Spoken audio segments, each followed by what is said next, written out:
Singura națiune evreiască din lume, care a jucat un rol imens în afacerile internaționale globale și cu o economie atât de puternică și o mulțime de repere notabile, cu o semnificație culturală majoră, care și-a făcut loc în inimile a milioane de oameni, este Israelul.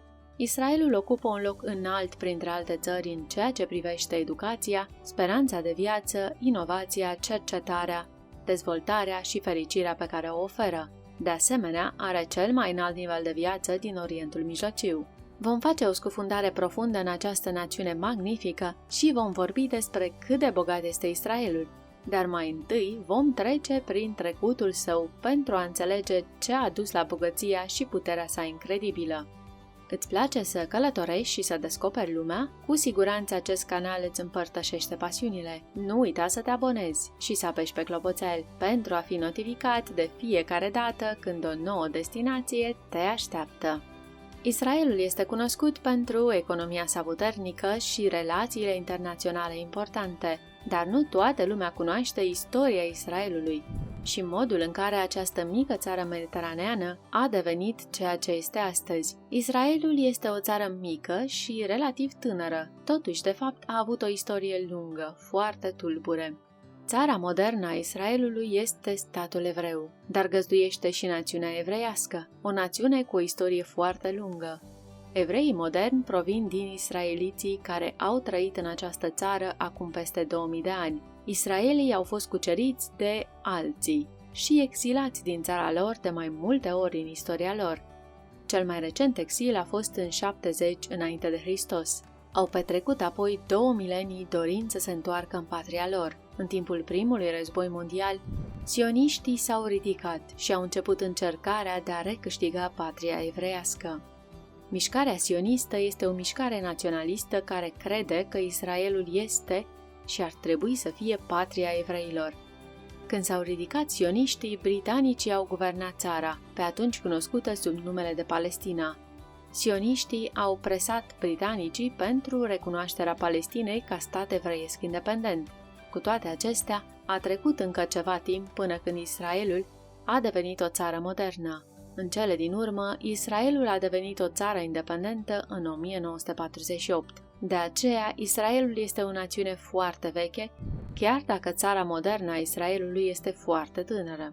Unul din motivele pentru care Israelul a avut succes este faptul că în ultimii ani a devenit casă pentru unele dintre cele mai de succes startup-uri și întreprinderi antreprenoriale, ceea ce înseamnă acum că acolo sunt generate miliarde. Un alt motiv pentru care această țară atrăgătoare este atât de bogată este piața diamantelor din Tel Aviv și câmpurile masive de gaz din partea de est a Mării Mediterane, care generează miliarde de dolari în fiecare an. Toate aceste lucruri atrag oameni bogați din întreaga lume să investească pe piețele de aici. Turismul este de asemenea o mare parte din veniturile care ajung în țară în fiecare an. Dar aceasta nu este întreaga poveste. Să vedem ce a adus această națiune acolo unde se află astăzi. Israelul nu a fost întotdeauna un paradis perfect pentru cei cu milioane în cont. Mai ales la începutul anilor 1980, viața în Israel ar putea fi comparată cu o țară modernă din lumea a treia. Economia era slabă, cu o rată a inflației de aproximativ 450%, ajungând chiar la un nivel impresionant de 950%. La un moment dat, Israelul a fost la un pas de faliment și de distrugere economică generală. Investitorii s-au retras și o criză bancară majoră a pus la îndoială dacă Israelul își poate achita datoria externă.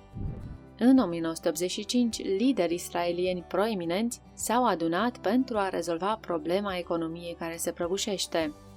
Au ajuns la o înțelegere care a redus cheltuielile guvernamentale, a devalorizat moneda, a privatizat multe întreprinderi deținute de guvern și a impus controlul prețurilor pentru o gamă largă de produse și servicii. Acesta a fost primul pas al redresării economiei. După ce a controlat inflația, investitorii străini au început să revină și să investească pe piețele în creștere ale Israelului. Acest lucru a permis Israelului să se ridice în picioare și să restabilească prosperitatea economică. Nu mult după 1985, Uniunea Sovietică a început să se prăbușească și majoritatea evreilor sovietici au ales să migreze în Israel. Cu evreii veniți din Rusia și din alte state ex-sovietice, a existat o creștere a populației active cu niveluri de educație ridicate, spre deosebire de majoritatea populației native, care era relativ incultă la acea vreme. Cu guvernul care controlează economia, investitorii care se întorc și imigranții cu studii superioare, Israelul a devenit un refugiu pentru întreprinderi nou înființate și antreprenori, deoarece avea tot ce aveau nevoie aceste grupuri: o economie stabilă, dezvoltare tehnologică și o populație educată. Și există și alte motive pentru care bogații sunt atrași și de stat. Israelul are o mulțime de lucruri de oferit, inclusiv repere mărețe de o semnificație culturală magnifică, o piață în creștere de startup-uri, un mediu ideal pentru investitorii care caută dezvoltare tehnologică și orașe și zone rurale frumoase care atrag milioane de turiști în fiecare an. În 2019, cu aproximativ 9 milioane de oameni care trăiesc în Israel, țara are mai mulți milionari decât în orice altă perioadă de timp, iar acest număr va continua să crească. În afară de industria turismului și de piețele diamantelor și gazelor, unul dintre principalele motive pentru care oamenii bogați vin în Israel este să înceapă afaceri pentru a genera mai mulți bani. Legea israeliană impune reglementări slabe, iar guvernul israelian este generos față de noile afaceri, oferind granturi mari, astfel încât decizia de a veni în Israel are mai multe avantaje decât aproape orice țară din lume. Atunci când deschid o afacere în Israel, proprietarii de afaceri pot beneficia de 2 până la 15 ani de reduceri fiscale. Visul fiecărui proprietar de afacere este să nu plătească impozite complete, deci este evident de ce Israelul este ca un paradis pentru milionari care caută un loc unde să investească și să aibă afaceri stabile și, prin urmare, să-și păstreze averea cât mai mult timp posibil. Statutul economic al Israelului este clar, puterea lor economică este în creștere și în câțiva ani ar putea sta lângă Statele Unite ale Americii și China, două dintre cele mai mari forțe economice din lume. Ceva ce nu poate fi trecut cu vederea atunci când vorbim despre economie și dezvoltarea Israelului este tehnologia. Tehnologia înaltă este unul dintre sectoarele economice majore ale țării.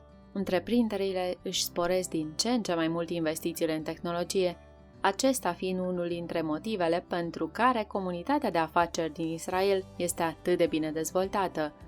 Țara a devenit de asemenea un loc minunat pentru startup-uri, în special pentru companii de înaltă tehnologie.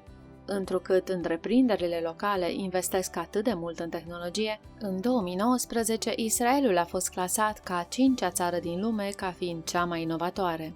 Pentru a înțelege imaginea de ansamblu, trebuie să știți că există 140 de oameni de știință și tehnicieni la 10.000 de angajați, ceea ce reprezintă unul dintre cele mai mari rapoarte din lume. În Statele Unite ale Americii sunt 85 la 10.000 și în Japonia 83 la 10.000.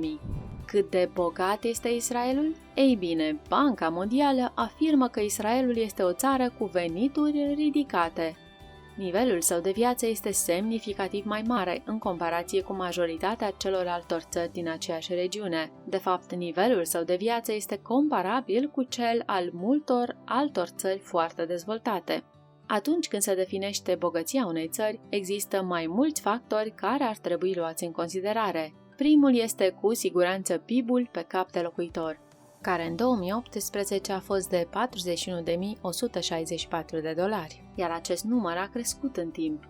Deci este sigur să spunem că numărul va continua să crească. Acest lucru este foarte aproape de alte economii puternice ale lumii. În 2018, PIB-ul Japoniei pe cap de locuitor era de $39.295, iar PIB-ul britanic pe cap de locuitor era de $42.442, ceea ce este puțin mai mare decât al Israelului. PIB-ul global al Israelului a fost de $369,69 miliarde în 2018. Aceasta reprezintă cea de-a 32-a cea mai mare economie din lume. Aceste statistici reflectă bogăția țării. Dar există un alt lucru care ar trebui luat în considerare. Există 2153 de miliardari internaționali în lume, după ultimul număr din 2019, iar 21 de miliardari sunt israelieni.